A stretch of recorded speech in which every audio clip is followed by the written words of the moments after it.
Hey guys, Giver of 1,000 Books here with Olympia of the Jungle. My precious kitty went to the vet this week, had the works done on her, a thorough physical exam, her first lab work she's ever had. Everything came back normal, except the vet said there was a slight, he used the word anomaly, in her red blood cell count, but he thinks it was slight and it was probably a glitch in the machine or something like that. So we'll go back in a few weeks and see those pretty green eyes, but she's as lively as ever. And I've been off from work the last few days, and you can't see these, cleaning up my room and doing a big rearrangement and purging, and found a whole bunch of pom-pom balls. This is what we do, is play pom-pom. Pom-poms? Look. Pom-poms. Oh my God. It's pom-poms. Here we go. Here we go. Pom-poms. Okay. Alrighty. So that was Olympia. For all of about a minute or so. Wow, it's a record. And this is my worst haircut possibly I've had in my, maybe not the worst of my entire adult life, but in the top 5, I would say. Anyway, I wanted to do a video and speak to you about several books that I am reading, and as well as some movies that I am watching this week while I'm off, and also share some news. I'm very excited about my upcoming book that I'm going to be self-publishing, hopefully in April. So, I'll keep you up to date on that. So, the most exciting book in my collection, oh my goodness, hold for me a second. Okay.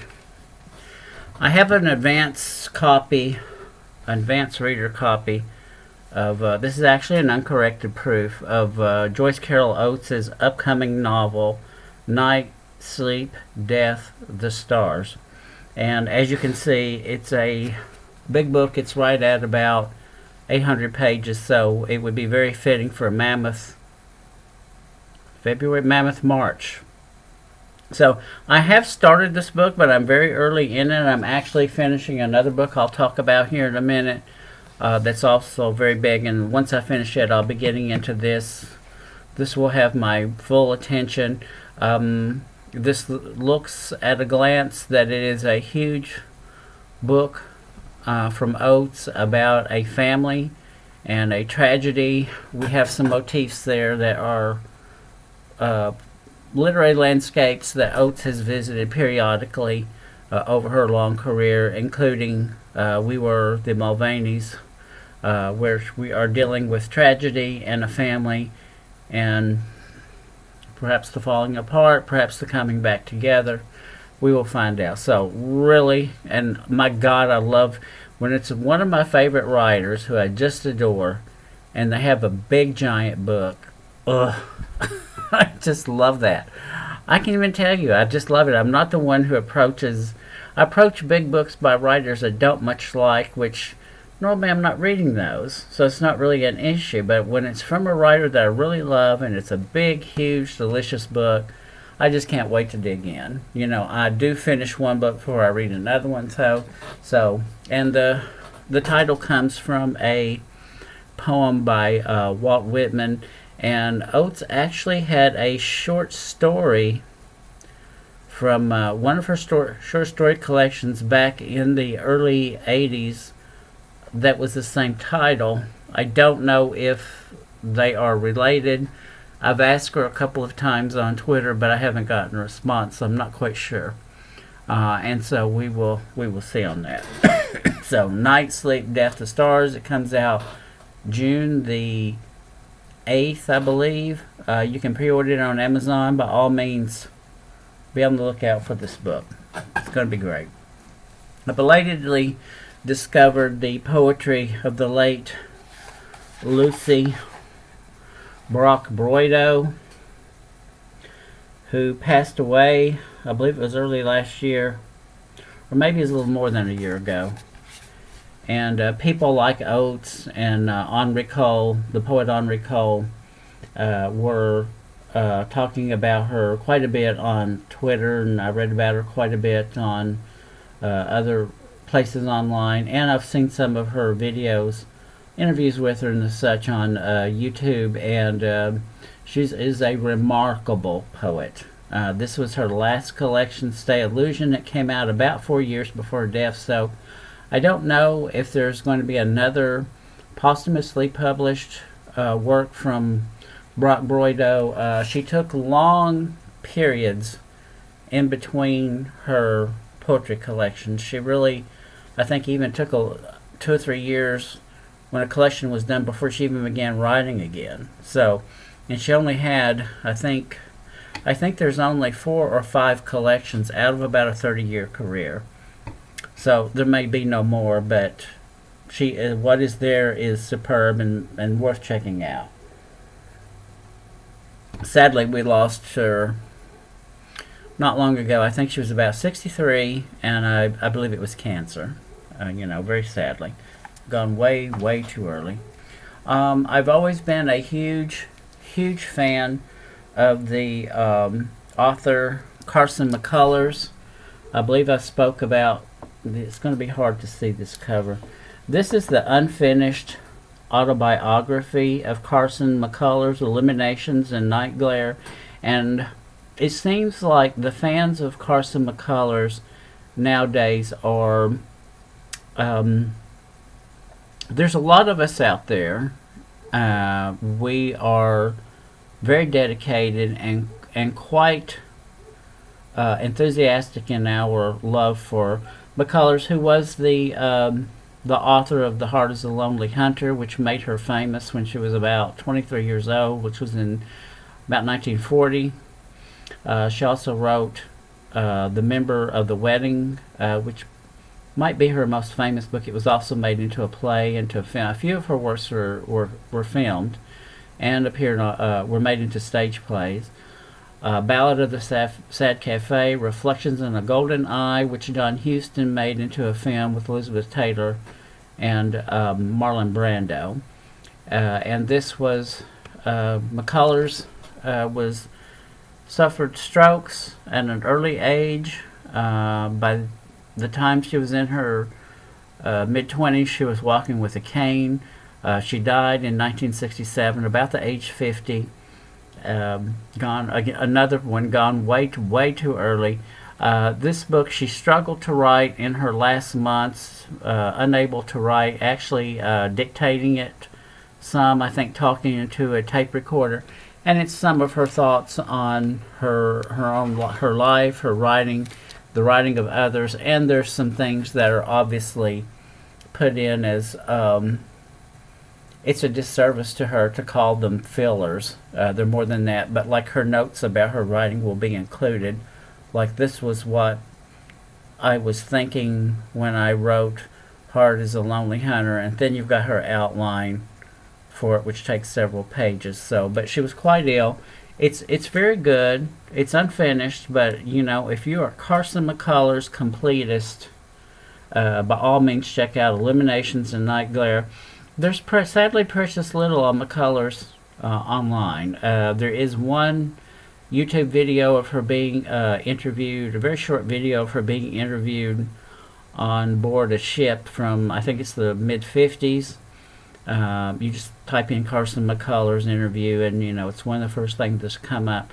And I'm actually doggedly looking up interviews, both print and video with her. There's not much, but there's a little bit. I recently discovered that there was a BBC television interview done with her in the early 60s I'm tracking down, and there's a podcast about McCullers from the BBC done a few years ago that includes excerpts from this interview that's very interesting, her talking about her life. And I just learned a few days ago that she was on an episode in summer of 1958, she was on an episode of a long-running television program called Lamp Unto My Feet, which, as it sounds, was a religious themed show, ecumenical religion, and She did an appearance on it in 1958, so that's not available. It's probably in the CBS archives somewhere. But as I've learned, dealing with the BBC before, these networks are very closed about their archive. It's their property. They don't hesitate letting you know it.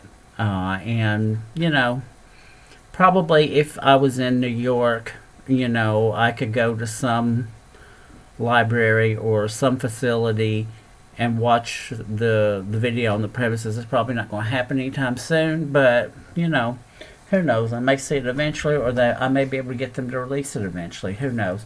The book that's holding up my reading of the Oates is I'm almost finished with is the Dolphin Letters, 1979, edited by it looks like Saskia Hamilton. I'm probably saying her name wrong. And this is the correspondence between the married couple, both writers, Elizabeth Hardwick and Robert Lowell, from 1970 to 79, as the title says. Lowell was one of the most famous American poets ever. Hardwick was a teacher and a writer in her own right, and they were married from about 1949 until the early 70s. Lowell had been married to the author Jean Stafford, which I'm going to talk about her in just a moment. In the 1940s, and that marriage was turbulent and ended badly, as did his marriage with Hardwick. Lowell, as you may know, suffered from mental issues, and every few years he would have severe manias, where he would have complete breakdowns. He would have to be hospitalized. He would have to be medicated. And then he would, after a short period, he would come out of the hospital. He'd go back to work. He'd go back to his life. He'd go to teaching, writing. One of the things he did during these manias was have affairs with other women. And apparently they were just sexual affairs. They weren't anything serious. In 1970, he went to England to teach, and Hardwick was still in the United States, not with him, and he did not return. He took up with Caroline Blackwood. Maybe I should double check that name. She who was an heiress and who had been the ex-wife of the painter Lucian Freud, and he did not come back. And the correspondence between them back and forth across the Atlantic, Hardwick was in New York, Lowell was in England, is very interesting to read. It becomes apparent to her early on that he is not coming back. He's with someone else. She learns who it is. And then you get this, this back and forth about the dissolution of their marriage. The publicity on this book is focusing on his collection of poetry, The Dolphin, which the Dolphin Letters comes from, and the ethical issue of Lowell using Hardwick's letters to him in the poems without permission, without attribution, and there was quite a controversy over. He ended up winning, I think it was the National Book Award for The Dolphin, and so this is another big book. Well, no, it's fairly big. It's maybe, what are you, 400 something pages. It's not that big. 480 pages, and it's very fascinating and moving and touching. I like reading about writers, of course, and they break apart. They try to create some kind of a relationship for their own sake and the sake of their daughter, and they go through the divorce, the publication of the Dolphin, and there's a difficult period there. In the literati, writers are taking sides. They eventually come back together, and he has more health issues, another breakdown, a heart episode.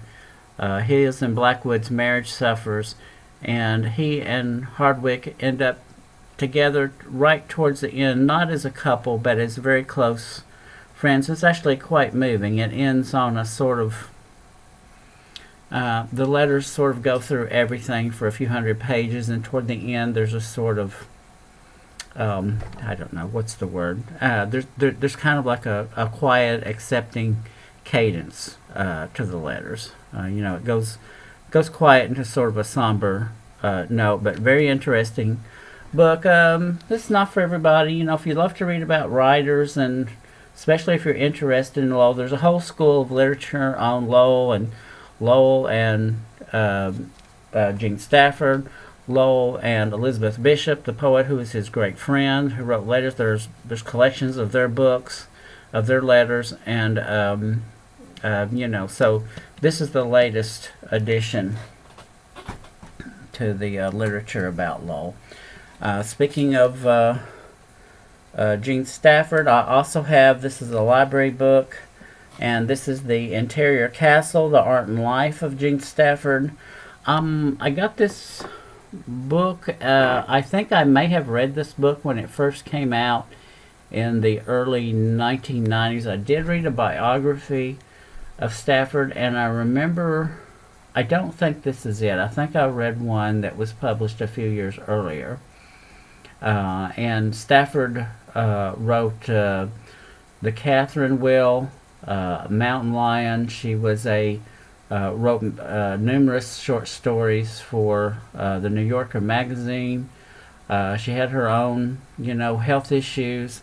Again, her marriage to Lowell was turbulent. They were married from about 1940 until 1949. During that period, they both became famous. And so I don't know if I'll read this again, or if I'll read this, if it turns out to be the same book that I read originally.